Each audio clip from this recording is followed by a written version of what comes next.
This is Greg Canty here, and welcome to the Win Happy podcast. Stay tuned for interesting chats with interesting people about winning their lives and being happy at the same time. This show has been brought to you by Fusion Communications. Thanks for listening.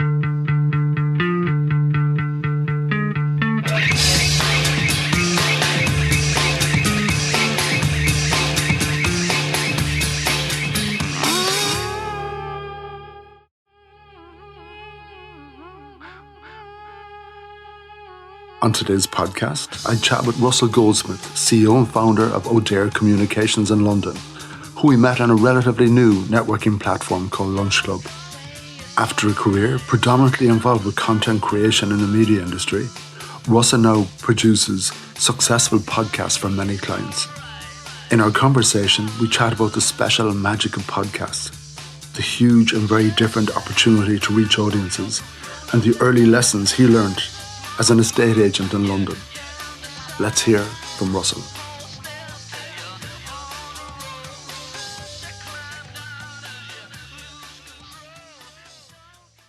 Russell Goldsmith, a big welcome to the Win Happy podcast. How are you keeping? Thanks very much, Greg. Yeah, feeling good.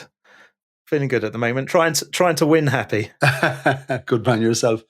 And I believe this is a strange experience for you because you're at the other side of the questions. Yeah, there's probably, well, we're going to find out, I guess, but there's probably a reason why I tend to ask the questions rather than answer them. But it's unusual being the interviewee and not the interviewer. So, yeah, it'll be interesting to see where this goes. And being honest with you, and this is my little secret, I think I prefer asking the questions as well, you know? Yeah, I definitely prefer that. Goldsmith, do you think that was the profession of the family? Going back and going back and going back. Oh, God. No, you'll probably find the name has changed at some point, I would have thought. In fact, my brother's looking into, or has been looking into our family tree. But so I'm from Jewish background. One side was from kind of Eastern Europe and the other from kind of Portuguese via Netherlands into the UK. So Jewish background, but from very different parts of Europe. So I would have thought at some point the name was anglicised, but I'm not exactly sure where that was. But when I find out, I'll let you know. You know that expression, someone was born with a silver spoon in their mouth. Yeah. No, that certainly wasn't my case. I was born, yeah, my background is grew up in Youth Southgate in North London. So my dad had a newsagent at the time, and we lived above the shop. And I went to a pretty rough school in Enfield. So yeah, certainly wasn't born with a silver spoon in my mouth. Sort of like, yeah, bought my first car for 200 quid with the money I earned working at Boots on a Saturday in Wood Green. So yeah, that definitely wasn't the case. What kind of a car was it? It was an Escort Mark 1. Oh my goodness! What color did it have? Cool, blue. Go faster stripes. It was well. Sadly, I put the kind of dodgy sun visor on, and yeah, it was. But no, it was a blue Escort. In fact, you know what? I wish I'd kept it. I'd love to find it again, but it's probably been crushed many years ago. Yeah, I had a red Escort, and it had these dodgy backlights in them. So if it got really wet, the indicator and the brake light used to get a little bit confused, and the reverse lights, they all started getting muddled. This is a terrible story. But I remember one day in one of the jobs that I had a long time ago, there was a bit of a commute that was required. So we did a bit of a carpool, a few of us. And we're heading back from work one day, a long day at the office of the company. And I was dropping one of the team off on a road and taking a left. I was obviously indicating. I'm not sure what signal the lights in my Escort were giving to the person behind me. But as I pulled off left, there was not a truck, but a kind of a large van started skidding, hit the brakes, started skidding behind me, careered across the road, hit a footpath and turned upside down. I blame the Escort and the dodgy lights. Well, my Escort was probably I probably had more bits of paper glued together and then painted over. I remember you could open the door with a 2p piece, and the passenger seat just slid forward and backwards as I broke. And I actually took my test in that car. I mean, God, I'm sure they certainly wouldn't allow that these days. But yeah, I actually took my test in that car, and I was just, I can imagine the person who was taking, like, my driving test instructor or whatever, sort of sliding backwards and forwards on this chair. So how I ever passed, but there you go. Yeah. Yeah. Well, you were probably going at 30 miles an hour. Yes. So there was no sudden braking during your test. Well, hopefully anyway. No, definitely. This is a real 2022 interesting, COVID, post-COVID online networking conversation, because we both ended up meeting in a very, very unusual way using a simple platform called Lunch Club. I think it's incredible. So I got introduced to that around September time in the last 2 years of just like, it's all become a bit of a blur. But yeah, so what lockdown would have been March 2020, as you say. And then I think we were allowed to start meeting people socially distanced kind of thing around that September. Would that be right? And so I met someone for a coffee, and they said, oh, you should go on Lunch Club. And so I started using it. I was using it throughout kind of 2020, at the end of 2020, start of 2021. It's an interesting platform. I mean, the thing for me is you could spend your whole time on there.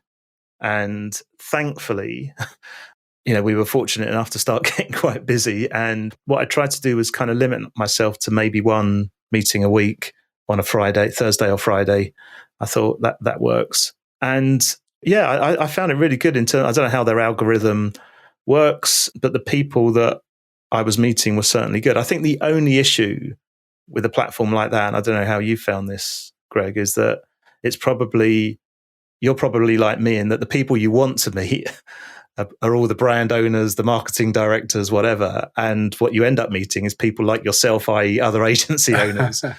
But that said, the conversations that I'd had are all, they're really good grown-up conversations. Certainly during that period, it was good to kind of share experiences. And yeah, I managed to put some people in touch with other people. I actually did get some work out of it. But I think it was good to just have a grown-up conversation with someone, because you weren't meeting anyone at the time, like events weren't happening or anything like that. So it was a good opportunity to meet different people and see how they were, how they were working through the situation at that time. Thankfully, as I said, we got so busy, I gave up around the end of that year. And then I thought at the start of this year, I thought I'd give it, another go and maybe do 1 or 2 meetings a month, which is when I think we met in January, I think. Yeah. And for me, it replaced that accidental meeting that we would all have on a weekly basis going about our business. You go to a corporate lunch or whatever, and you sit at a table, and randomly you end up sitting next to someone. And you're always hoping it'll be someone interesting. And if it's not, you're kind of, oh God, okay. Yes. And you've kind of got that awkwardness of you've still got to be stuck. Oh, totally. It's someone from one bank to your left and someone else on your right. You'll never do business with them in a month of Sundays. The conversation isn't that interesting unless you can chat about football or something. And what I love about Lunch Club is you specify your interests, and the algorithms are pretty shit hot at identifying. Now, it's up to you as well to declare what you're interested in, but it's really, really sharp at just creating these meetings randomly with interesting people. And the part you were saying there, this kind of, okay, there mightn't be that opportunity to do business. In a way, for me, that's nearly what I love about it. And, meeting them on a Thursday or Friday, which is kind of like you're winding down towards the end of the week. It's fantastic to shoot the breeze with another professional, like-minded person around some of the things we work on without agenda. Just, hey, how you doing? Yeah, absolutely. Yeah, like I was chatting to a guy from Ohio. I was telling you that when we were chatting beforehand. That was last Thursday, I think. Yeah, just great conversations. So we met in January, Russell. I really enjoyed the conversation and felt it was so interesting that I should have you on the podcast. So thank you. You're the founder of a company called Audere Communications. Audere, okay. Yeah, it's a Latin term. I probably don't even pronounce it correctly myself. So if you've been to a posh school or something, or you've studied Latin, it's probably Audere. You didn't hear that in Enfield? We certainly didn't do that. No, no, not at all. It's all, Audere Communications. The background, very sadly, to that name is I'm a Spurs fan, and when I left my last business and I was setting up my own company, and I was trying to think of a name, and I couldn't think of a name at all. Or when you could, it's normally either gone or the URL wasn't available or something like that. And for anyone that's a Spurs fan, they'll know that the tagline on their badge and all around the club is Audere Facade, which is to dare is to do. And I thought, Audere, I quite like that. To dare, be daring. Audere Communications was free as a business name and as a URL. So I thought, yeah, that'll do. So I'm probably going to lose any Arsenal fan Gooner clients that now know the story. They may not want to work with me. But it's quite funny, actually. There's someone I know through work as well that has a company called Audere Capital. And when I launched my business, he said, Audere Communications and Audere Capital, we should talk more, do business. And it only suddenly struck me after I'd launched my company name that he's a Spurs fan as well. And that was the background to why he called his company Audere Capital. It's the same thinking behind it. So that's the background to the name. I'd assume it had something to do with audio. No, it's not at all. But I can certainly now try to potentially make that link. No, it's the AUD is as far as that gets in terms of the connection there. No, it's it's Latin to dare. Yeah, and what I tried to do with all of these conversations, and with you, I know there's been a huge career path in media content, but I'd like to even go before that and kind of chart your journey to there. And so you grew up a Londoner, yeah? Yeah, so North London, went to school there. And then I actually went to university a little bit later. I went as a mature student. So I was 23 by the time I went to uni. I'd worked for 5 years before then. What did mum and dad do? So they were, as I said, my dad had a news agents and then sort of like became a photographer. He turned what was a hobby into a job. Yeah, available for weddings, bar mitzvahs, all that kind of stuff. And funny enough, I used to actually do video work for him. I used to do some, we're talking very, very early days of videoing your wedding and stuff like that. So I used to do that on the side as a kind of Saturday or a Sunday. Did you like working alongside your dad, did you? Yeah, I think I did actually. I mean, my dad's always worked. He's always been a hard worker. So from a kind of inspirational side, I suppose, in that sense, yeah, it was good. And maybe without knowing it, it's funny all these years later to think that I now do video production. Maybe there was some kind of sort of initial spark of interest, inspiration in that. But yeah, so I went to uni, as I said, as a kind of mature student, and which meant that, and doing a 4-year course as well means that at 27, when you're graduating, you immediately feel like you're quite far behind everyone else, and you've got a lot of catching up to do. So it kind of puts a little bit of pressure, I guess, on you as an individual to want to get out as quickly as you can in terms of your career path. Were you working before those college years, were you? Something that probably isn't on my LinkedIn profile, but I did a state agency for 5 years, which is a great grounding in terms of sales and dealing with people. I worked for an agency working in West Hampstead, Maid of Vale, that part of London. So very early days of the property boom in the late 80s. And you get to deal with all kinds of people. So it was great fun. In that area, you're working with lots of celebrities as well. So that was quite nice. But I just felt it wasn't for me. And so when the kind of market took a bit of a dip in like 1989, 1990, I thought, now's my opportunity to go back and study. And so I did a business degree at what was Manchester Poly. So I started at Manchester Poly and came out at the other end from Manchester Metropolitan University because it became a university while I was there.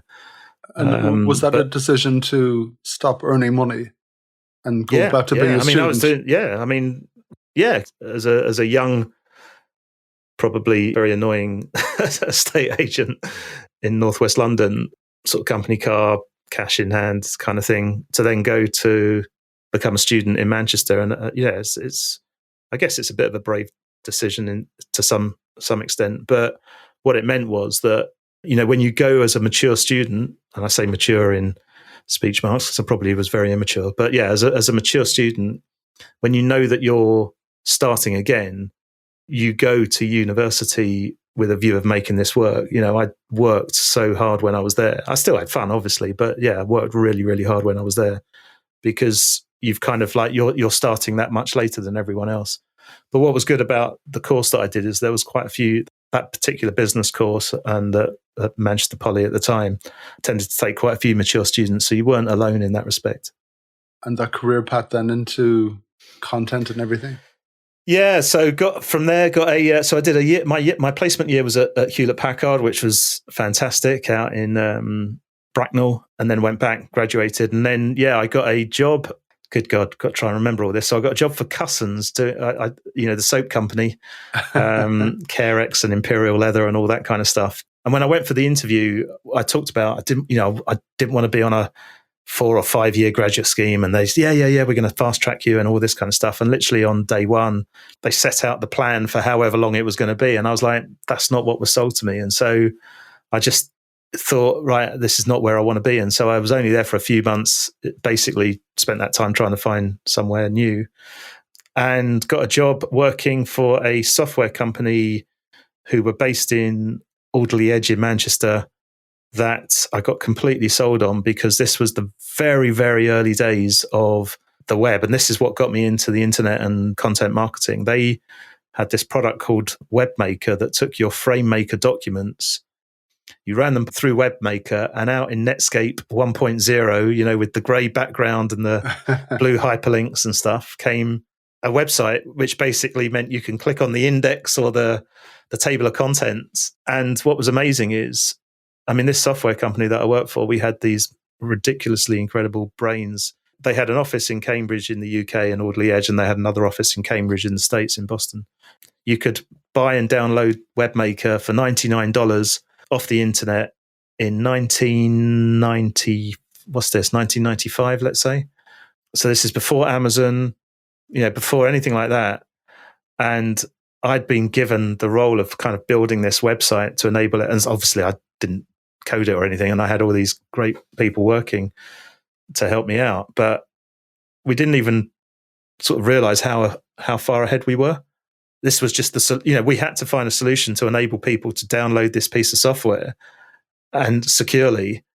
And this, as I said, this was before all the days of e-commerce started and that kind of stuff. So did stuff for them, did that for a while, and then obviously as the web grew, I then managed to get a job for an agency that was in the very, very early days of websites when they started to get a bit more interactive. But it was a company called Foresight, and they were doing all the web design for film companies like EVI, 20th Century Fox, Disney.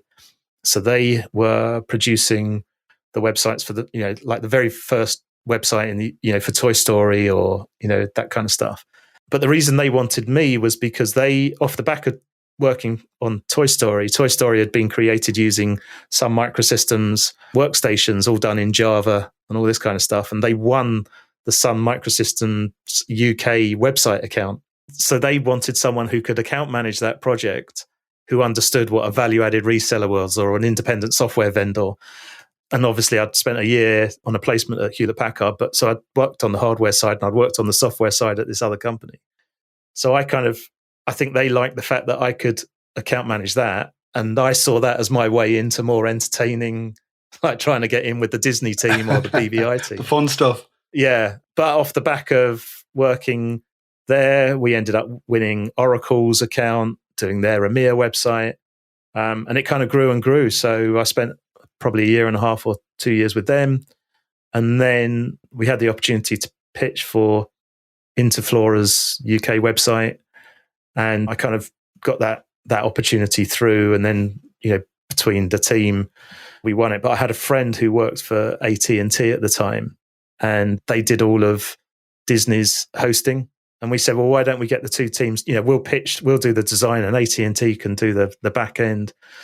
And it all led to us winning this contract. And we said, well, why don't we do this for ourselves? And so we ended up launching our own agency. But I didn't want to do web design. I was more interested in doing online PR. working with clients to work with other, get coverage on other websites. So we launched a company. We launched as a wholly owned subsidiary of a larger PLC group called Photobition, because he had a friend that ran a company called Marketeers, which was a radio PR agency. And we looked at what they did on radio, where you wouldn't launch your own radio station. If you had a spokesperson, you try and get them interviewed on other radio stations, obviously. And they ran competitions on radio, other stations, on commercial stations and BBC, and they did promotions on commercial stations. And so we said, well, what we could potentially replicate that model, but online. So rather than launching your own website, or you may well have your own website, but if you've got a story, let's try and get you coverage on other websites, news websites, portals, ISPs, whatever it might be. So again, very, very early days of what used to be, AOL, CompuServe, Line 1, whatever it might be, but getting coverage for clients on all those sites. And so we launched that. Then we merged the two teams, which became Marketeers 4DC. So our company was 4DC, Fourth Dimension Communications, which I hated the name of. Introduced TV to the team so that we became a broadcast agency. And Marketeers grew from strength to strength and still does extremely well. They're now out in Dubai doing really well, probably the largest broadcast agency in the UK. My role was on the digital side, and we had, imagine if we had a spokesperson for a campaign, whether it's, I don't know, let's say we're working for Barclays or Sainsbury's or whatever, and they've got a PR campaign, and us and the spokesperson would come, and we would have, let's say, sold them into BBC and commercial stations to do back-to-back interviews on radio, and we might do some interviews for down the line for TV. And in the very, very early days of the web, we were doing live web chats, with a kind of refreshing webcam and a text-based chat. And then as broadband started to kick in, we would live stream that. Then obviously when social media came around, we were streaming that through Facebook before Facebook Live was a thing, kind of thing. And so we were always ahead of the game in that respect. And then that grew into streaming live events and stuff. But I mean, I left that business 8 years ago. So obviously it's that kind of streaming technology and events has changed, quite incredibly since that time. But it was very much about creating branded content to then distribute that content into where your audience was, and that even back then included podcasts. We were doing podcasts at the very, very early days when podcast was just a very techie geeky thing, but introducing it to brands as a way of creating content. If you heard the word, you'd nearly give someone a strange look, and as you say, it was kind of a nerdy thing, Oh, okay, a bit anoraki, this podcast thing. What's that about, No, absolutely. But we were used to creating content because back in the day, if we, as I said, we're working for a brand and you pitch a spokesperson for the brand to the larger commercial stations and BBC stations, but there'd be a lot of other smaller networked commercial stations that would happily take what in those days we used to call an audio feature, where you would package up a piece of content of, say, 3 minutes or so, top and tail it with some cue material that you could give to a commercial station, and they would read that as if they'd done the interview. But what it meant was it was 3 minutes pre-packaged of content for them to fill their show with. And so as an agency, we were already creating content in audio form, but for radio. So it wasn't a huge jump for us to start to create extended audio content for online distribution. And so again, very, very early days of podcasting before it was really a thing that is now part of everyone's kind of media diet, or a lot of people's media diet. You punched in a long time in that company. What was the trigger for moving or starting your own thing? I think like a lot of these things, I kind of had done my time there. I mean, I was a shareholder and a director of the business, but I guess differences of opinion in terms of where the company was going. Yeah, but I've still, as I said, still got a lot of respect for them. They're a great team, and as I said, they're doing some excellent work. I mean, I probably compete with them now in certain aspects, but on a very small scale in terms of my podcasting business. But just differences of opinion in terms of where I wanted to go, and also I felt it was I think 17 years was a good stint in terms of time to move on. Yeah, and the beginning of your own business, I'm going to make a balls of pronouncing it again, but Audere? Audere, yeah. Hey, by the end, I'll have it. So what was your proposition 8 years ago at the beginning of Audere? So that's an interesting one, because within what I used to do a lot of was lots of workshops with agencies about broadcast and online. And I think initially I decided, I could certainly act as a independent consultant, offering training or whatever it might be. But very, very early on, I got an opportunity to pitch for some work to do PR and social media for a translation and localization company that was specializing in healthcare and pharmaceutical. Someone told me to go for this opportunity. They said, it's right up your street. And I thought B2B pharmaceutical PR couldn't be translation. And I only speak English. It couldn't be further from my street. But I did the pitch. I won it. They then said, do you want to, it was all about, they were launching their medical division at a big conference in San Diego. And they said, do you want to come out for the week to San Diego and meet the chairman? And so, yeah, that was great. And then we just got on really, really well. And it went from a single project to a day a week to 2 days a week to kind of 4 days a week working for them for a contract for a couple of years. So that went really well. In between time, I used to sit on the CIPR's, Chartered Institute of Public Relations, their social media panel. And we had this idea of launching a podcast to educate the C-suite about social media.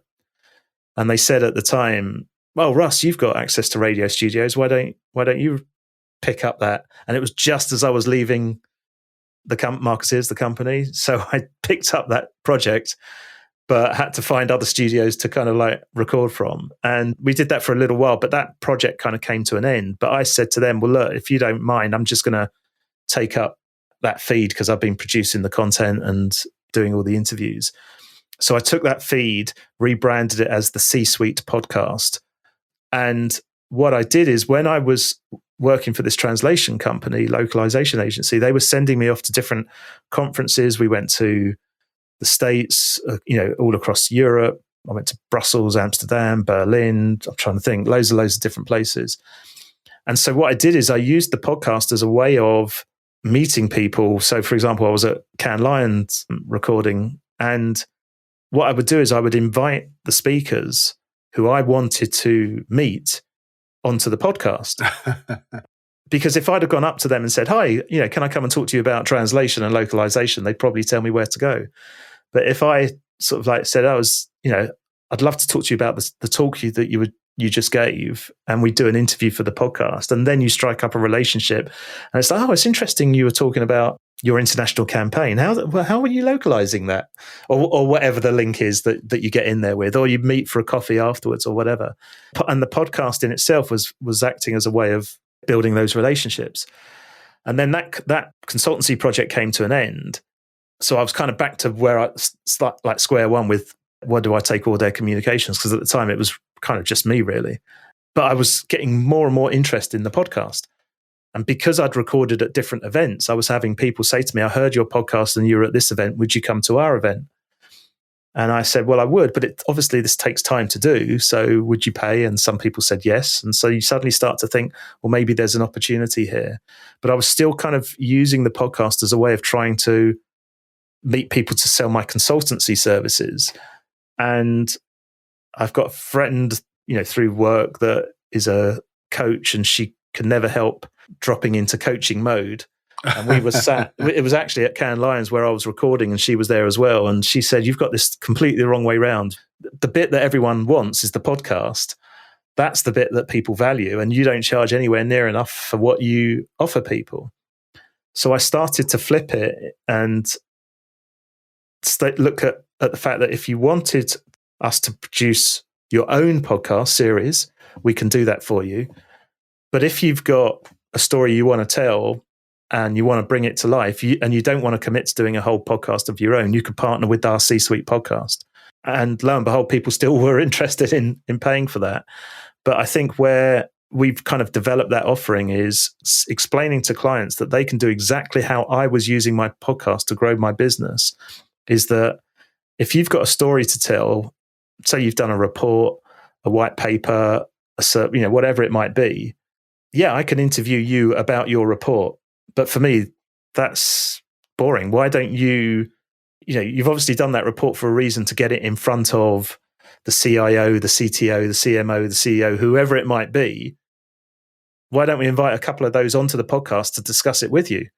And worst case scenario, you've got a great piece of content that you would have had anyway. But best case, you've managed to strike a relationship with a couple of the people that you wanted to meet and engage with. And so the way we use podcasting, our kind of niche is very much B2B, where we are very much looking at the podcast as a way of building those relationships.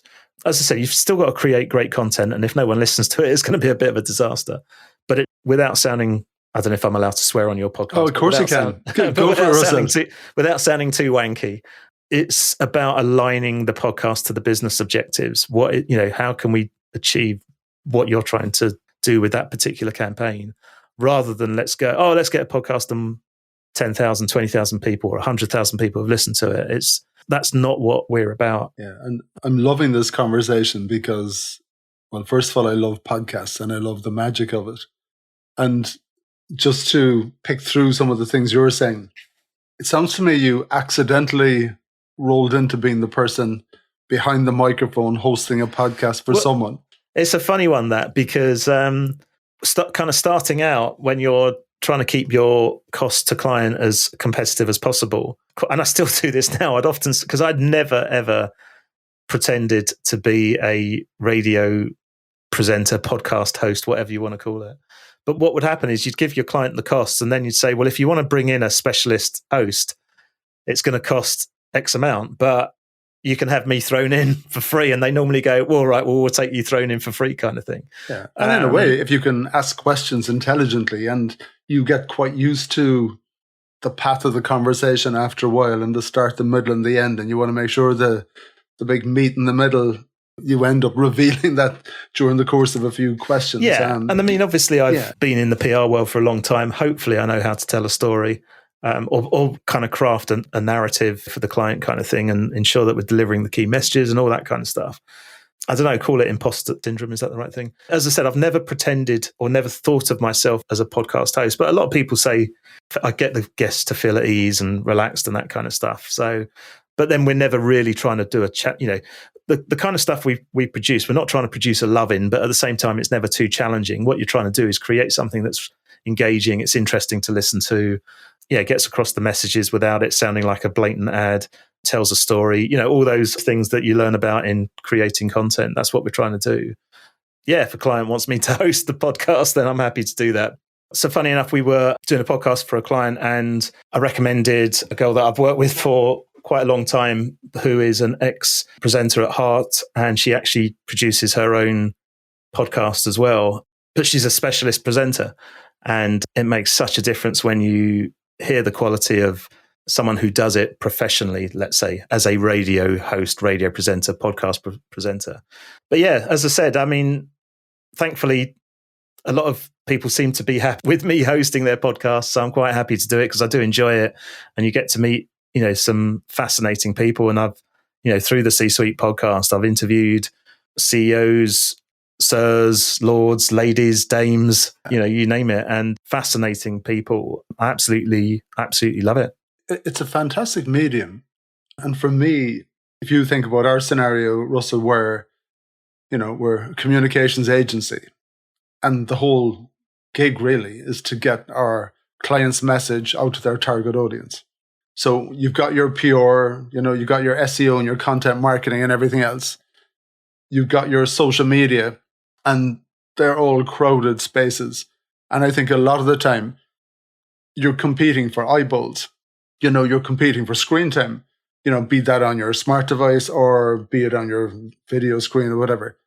Whereas when you take it to an audio place, you're competing in a totally different arena. And that's where podcasts open up a huge opportunity from a business point of view. So you can have that space in a very exclusive way. And where I think the magic with podcasts, it's not like you have your popular radio show, pop it out as a podcast. Well, that's convenient listening. And for me, that's a different thing. You've got the Rachel Maddow show, for, in the US, hugely watched. She takes the scissors to it, and it's available as a podcast for us to consume it in Ireland or England or whatever. And that's cool and it's handy. But for me, the genius is when you've got a niche area where that person or that subject matter is never going to be on mainstream radio. But you can have individuals deep in their expertise talk about their subject matter. And it just has to be relevant for the niche. And I think that's your little magic spot as well. I was actually a judge on some podcast awards in Ireland, and there was some really interesting one. There was one by Tagusk, and there was a whole series about dairy farming. I thought it was amazing. There's a guest over from a big Australian dairy farm, and they're asking them really, really technical questions about cows and whatever else for 15, 20 minutes. And I think that's pretty cool. There's another one that I listen to. It's Build a Better Agency. They don't have superstar radio hosts or, or podcast hosts, but it's people who run agencies talking about, the nitty gritty of the business. And that for me is where the magic. I mean, I can tell you a story about farming because we've won awards for one of our clients that we've produced a farming podcast for, which is Audere Agricultural Solutions. They're so they provide herbicides and fungicides, and it's really interesting because when we first started talking to them, what they had seen and realized is that, first of all, farming is a very lonely experience because there's not that many people work on the farms these days because everything's automated. You're miles from or quite a long way from your nearest neighbor. But what they highlighted was that farmers spend a lot of time in their farm vehicles. And so what they wanted to do was give them something to listen to that was timely, relevant. And what's interesting is my client at Audere has spoken about this at conferences, that if you said picture a farmer in your mind, quite often a lot of people would think of that kind of old boy with a bit of hay in his mouth. Do you know what I mean? But actually farmers are so technologically savvy and everything is IoT, Internet of Things connected, and they're flying drones over their farms and, data analytics and et cetera, et cetera. So if anyone is going to be of a technical mindset and want to listen to podcasts and have the time to do so, it's farmers. What we did initially, though, is we had a listen to, and I say this to every client, look at what else is out there, have a listen to what's around. And we listened to a couple of their competitors' podcasts. Because as I said, I think you should do that when you start any podcast. If there's something good, you might want to steal a little bit of it, maybe obviously adapt it, but also listen to the stuff that's crap and make sure that you don't want to sound like that. And we heard a couple of their competitors and they were it was like reading off a script, recorded in their offices, dull and boring. And I just said to them, look, I know this is audio, but why don't we go and record on the farms around the country? Because by being out and about on location, it creates atmosphere. It sparks conversation. So obviously we had our running order and we know pretty much what we want to talk about. But certain things would happen while we're out and about on the farm. So what would happen is I would go as the host because they got me thrown in.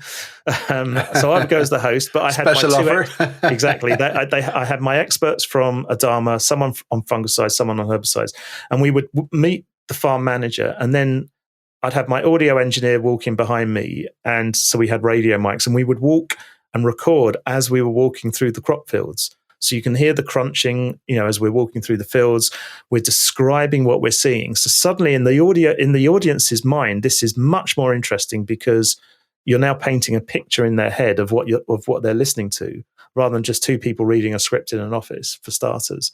We obviously took photos while we were there, which is great for their social media.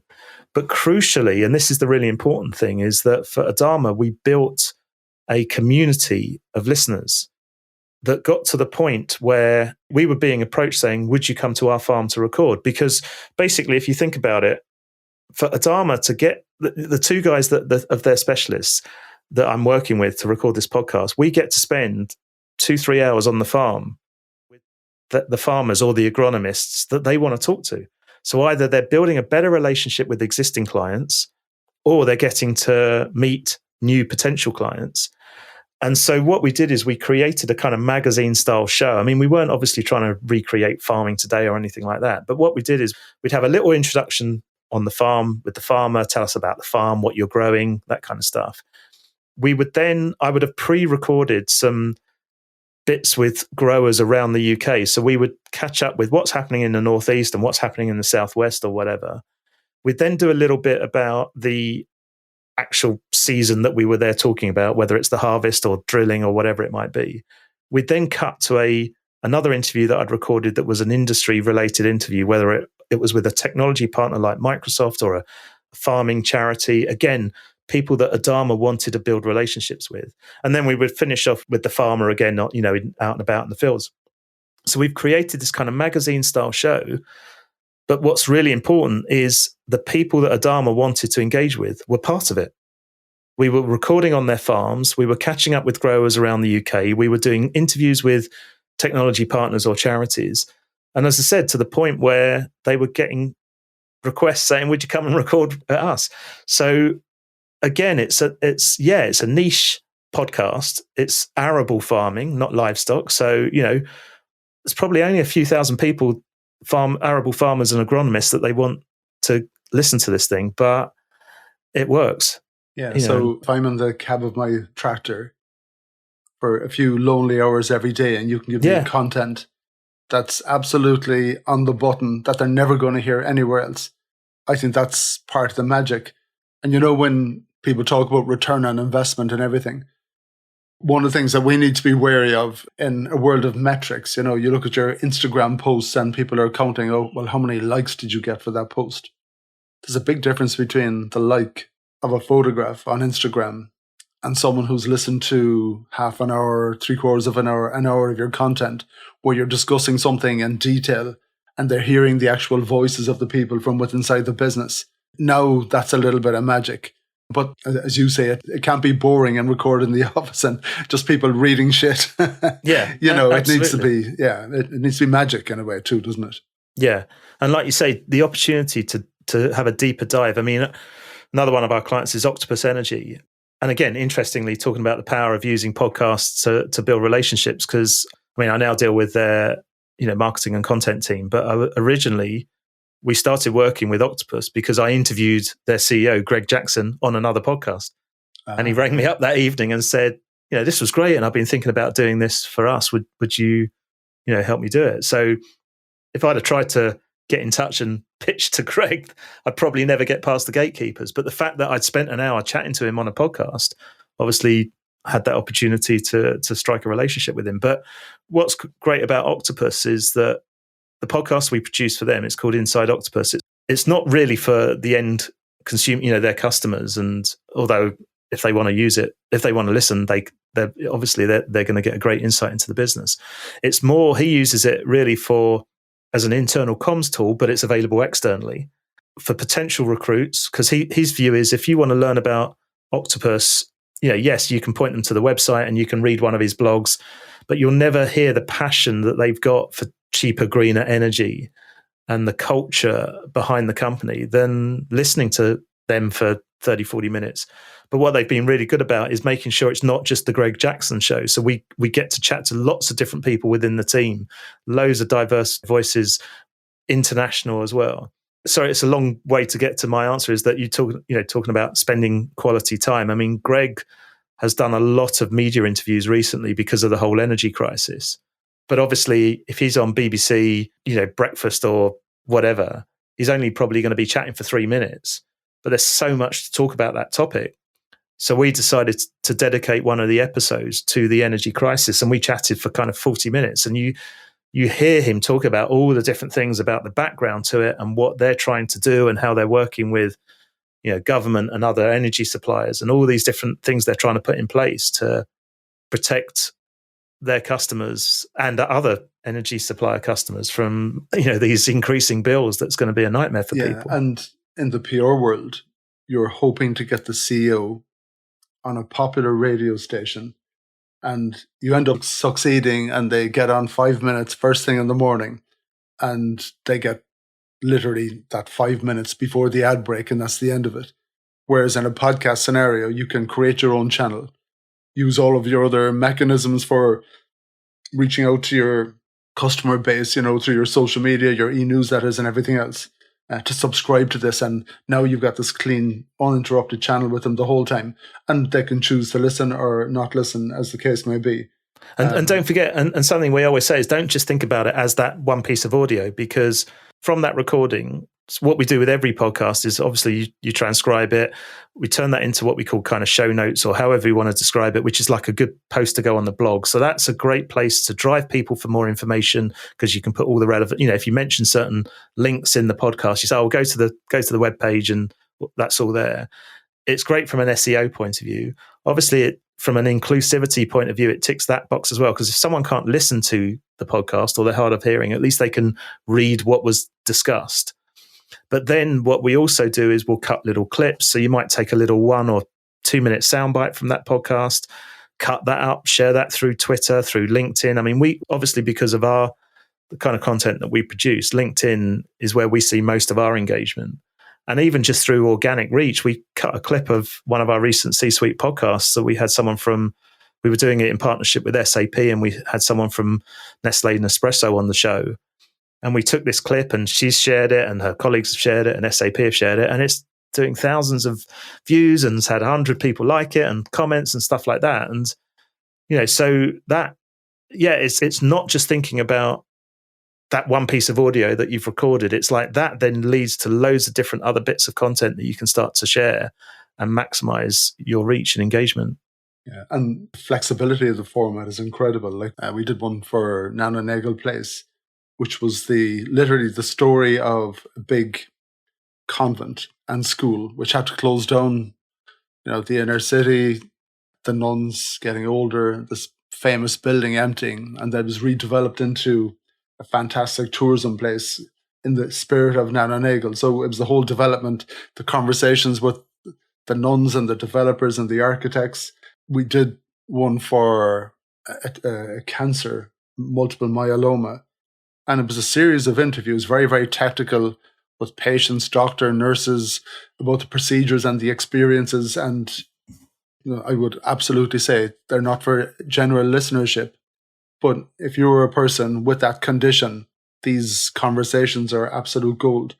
There was a guy that we know, and he actually sadly passed this year, but he produced this fantastic book. He works in HR. It was all about performance conversations and how to hold these with your team. The book basically had like 6 different steps, and we did a podcast episode on how to conduct each of these steps. That they're just gold dust for anyone who's working in those areas.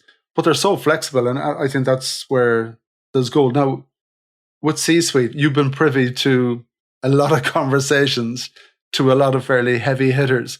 What have you learned, Russell? Oh my God. And this actually goes back to my previous role, is that you learn very little about a lot of things, but not a lot about anything specific kind of thing, because you're chopping and changing constantly. But I think what's been really good, especially since working for myself, is being able to pick and choose who you work with, or I feel I'm in more control of that. Actually, I will tell you a funny story. But probably the lowest part of my career at Marketeers, when I was there, as I said, 17 years. And one day I was in the studio, and it was a Friday afternoon. We were doing a job for Hovis, and I apologize for the end brand and the agency involved, and I can't even remember who the agency was. But we'd done this survey. So Hovis were launching their freshest bread, and we'd done this survey on what Britons like to squeeze, because when you go down the supermarket aisle and you're buying your bread, you always squeeze the loaf to see how fresh it was. And it was this classic PR twaddle of, what Britons love to squeeze. And we had, I don't know, a celebrity in there commenting on the findings of a new survey by Hovis or whatever it was. And we'd done, our media team had done an amazing job, and we'd done back-to-back interviews on BBC and commercial stations. And it was about 2-3 o'clock in the afternoon. We'd been in the studio since 9 o'clock or whatever. And I got to the end of the day, and I had the agency, the girl from the agency, the account manager or whatever, the client was there, the spokesperson. I went, that was really good. I really enjoyed that. And this girl turned around to me and she said, actually, Russell, we're a little bit disappointed. And I went, seriously? Because we'd done like 17, 18, whatever it was, back-to-back interviews, maybe 20 plus. She goes, we were really expecting or hoping for the Today program. And I was like, I'm sorry, you really think John Humphreys is going to want to do a story at 7:00 in the morning on what Britons like to squeeze on the Today programme. And I think I got home that night and I thought, what difference do I make to the world in some of the projects that I work on? It was just like, but what was interesting is I did one of my early podcasts on the C-Suite podcast we did in partnership with Microsoft. And we were at one of their events and I was interviewing head of their Cambridge Innovation Centre. And she'd done this amazing project where she had created this kind of watch. It was a wrist it was like a watch basically, but it was for Parkinson's sufferers. And it would vibrate and the vibration would stop the shaking in these, and you could adapt it through an app. Absolutely incredible story. And after we'd done the interview, I said to her, I didn't tell her that story, but I said, one of my frustrations is, I wonder, what difference I make because you are making a difference to the world. And she said to me, yeah, but you're allowing me to tell my story to other people. Hey. And that really, I really kind of like, that gave me a real kind of like buzz. And at that point, I thought, yeah, that if I can, if nothing else, tell good stories like that, what really excites me or what really interests me is the projects we do, which is around, if you look back at the C-Suite podcast, there's a lot around mental health and well-being. We've done lots on diversity, gender balance, some really good, meaty conversations that hopefully do make a difference. And I'm not going to sit here and go, we're not a charity, we're a commercial business. I'm only doing those stories when someone is paying me to talk about them. But what I like is the fact that we're doing stuff that hopefully is making a difference somewhere. And that's the bit that I really kind of enjoy. And so, yeah, in terms of, again, a long answer to, you can see why I ask the questions and I don't answer them normally, but a long answer to your question about kind of what I've learned. What I have learned a lot about is mental health and well-being. And I think back to some of the stuff that I used to do, how I used to work and how I'm working now, which kind of links back to the topic of your podcast, I guess, in terms of winning happy.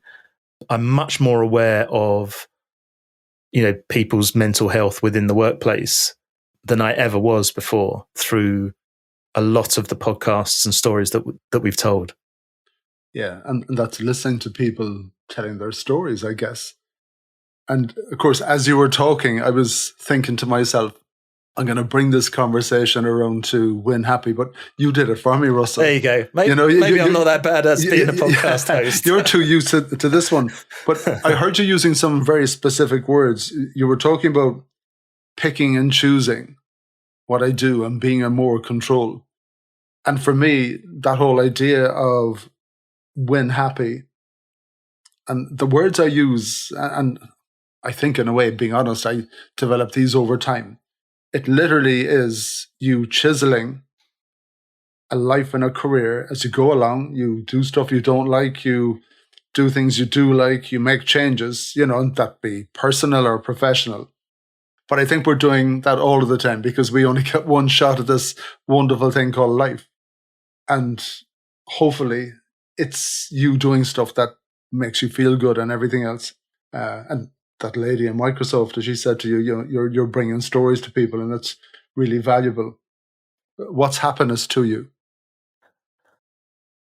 So happiness to me is obviously, health and well-being, family first, and friends. I've worked every hour. I've always been a hard worker anyway, but I've gone through the getting up at ridiculous hours, coming home at ridiculous hours, and not spending enough time with the kids at those crucial years. So I kind of regret that. And I think now that I've got the opportunity to be a bit more in control, health and sort of well-being is certainly much, much higher on the agenda and the priorities than it ever was before. I think lockdown changed a lot of people's perceptions of what happiness is, I think. Because I've always worked in London, and bizarrely over those 2 years of lockdown, I went almost 18 months without going into London. I've only been into London twice since March 2020, which is weird, seeing as I'm only 20 minutes away from Welwyn Garden City to King's Cross. But I haven't had a need to go into London. And I think working remotely, I mean, it's interesting for me. I'm, at my age, I've done all the socializing and that kind of stuff, and I don't need all that. Whereas, like my daughter, who's just kind of at the start of her career, wants to be obviously in the office, and wants to be working in Shoreditch, and going out for drinks after work and all that kind of stuff. I think there needs to be this kind of hybrid approach. I don't think you can. Everyone suddenly like that, where it was suddenly talking, oh, everyone's going to work from home and remotely. Yeah, that's great for old gits like me that can't be bothered with all that. But for someone at the start of their career, like as I said, like my daughter, that she wants to, that's the time when you're forming those networks, those relationships, and learning from your colleagues. That's really important. But I think what's been good from my perspective at my stage of career is it gets to kind of 5:30, and the one thing I was doing during lockdown actually was I started learning the piano. I've had a piano here since I bought for myself on my 40th birthday, and it sat there for over 10 years, never being used. So I decided to start learning how to use it, and I was having remote lessons. What it did is it forced me at 5 o'clock to go and practice the piano for half an hour, because otherwise, I could always sit and write another proposal or pitch another. But at some point, you do have to stop work and just relax a little bit. Yeah, done. Yeah, and so my perspective of things has definitely changed over the last few years to the health, happiness, and well-being is so much more important. And that feeling of putting the ball in the back of the net, and I know you're a Spurs fan. So it doesn't happen that often. Yeah, there you go. we shouldn't go down that rabbit hole too far. But those moments are important as well. And, that sense of elation. I keep on saying you might love playing football, but if there were no goalposts, it would become fairly pointless. So for you, what's winning? What are the goals for you right now? What do you get that feeling of, that ball hitting the back of the net? What delivers that, and maybe now and going forward even? Obviously, I have a business that I'm trying to grow. It's interesting because we've got a lot of interest in it, which is great. It's very, flattering. And it's at that point where do I want to take this company?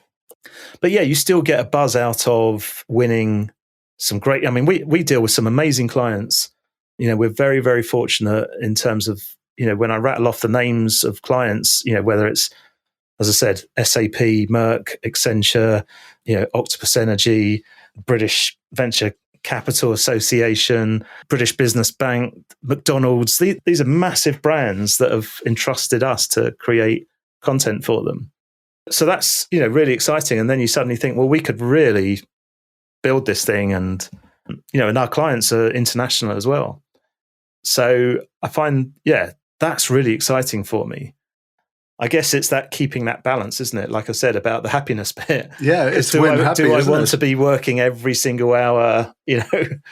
Maybe if I'd done this 30 years ago, I might be up for it. I don't know. But then it's a case of building a team to achieve that. But what's also nice is being able to. What I like about what we're doing is we're a remote company, and so I've got team members in. So I'm in Hertfordshire. Got someone in Liverpool, someone in Shropshire. Do you know what I mean? It's so nice to not worry about having an office. That doesn't work for us. Obviously works for certain agencies. And I have two of them, Russell. No, I'm saying but for our model, that at the moment anyway, it works really well. And a bit like you, and I haven't been in either of them since March 2020, pretty much.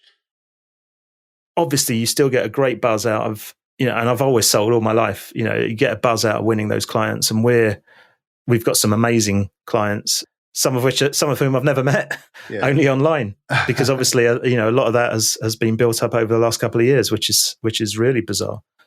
So, I guess in terms of winning happy, to try and describe it, I was trying to think how I would sum it up in one word, in one sentence, and it is difficult. But it's, I suppose, getting that balance, isn't it, between sort of like enjoying the work you do, like I said, feeling like you are making some bit of a difference, but having a balance where you can try and switch off where possible.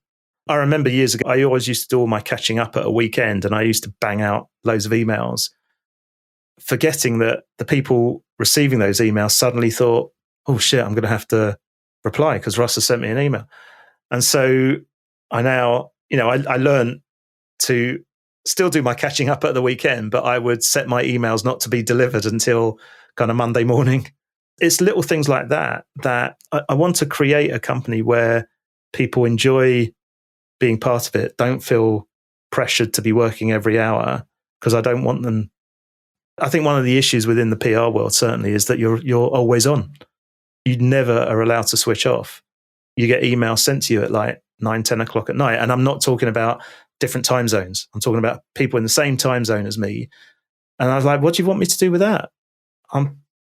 So it's a culture that needs to change. Yeah. We were interviewing a lady one day, and like that, I remember meeting her in a hotel bar, and I hadn't met her before, but I went. It wasn't a busy day. I entered the kind of bar stroke restaurant. I saw her sitting in a corner, and the woman I was looking at looked frazzled, and her hand was in her head, and she was brushing back her hair. And I sat down with her, and she looked stressed and drawn and tired.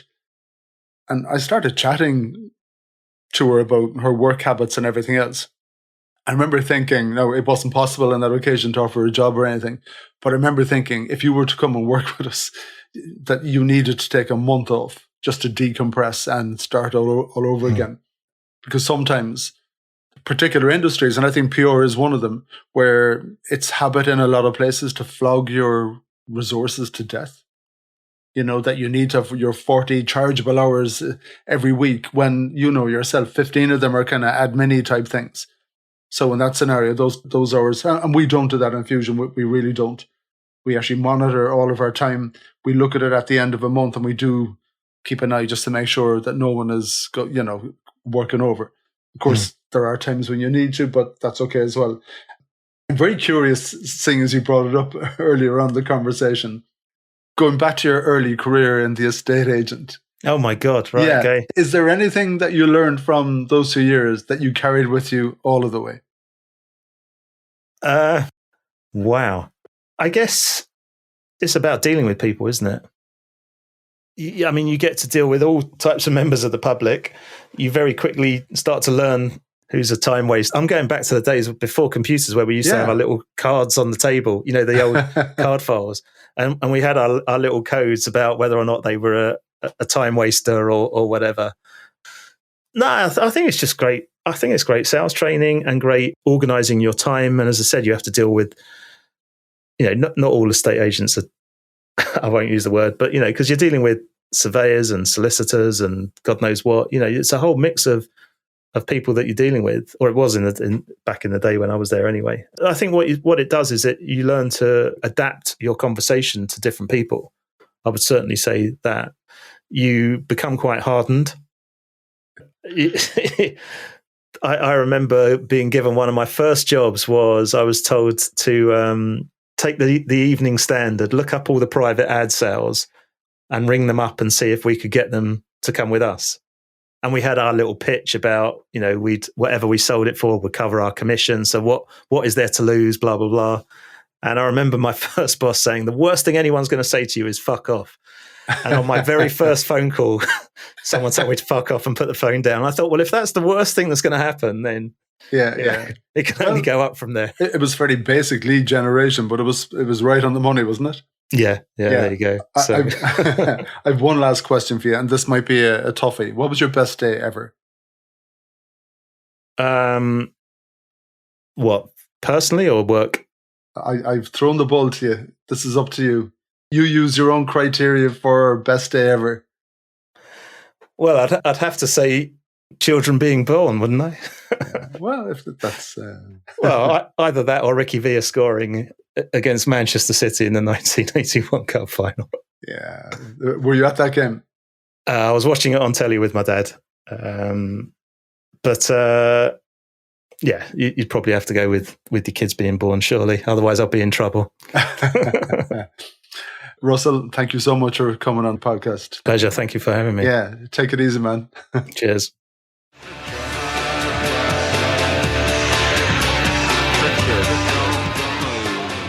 Thank you for listening to the Win Happy podcast, which has been brought to you by Fusion Communications. If you'd like to get in touch, feel free to send me an email at greg@fusion.ie. So until next time, take it easy.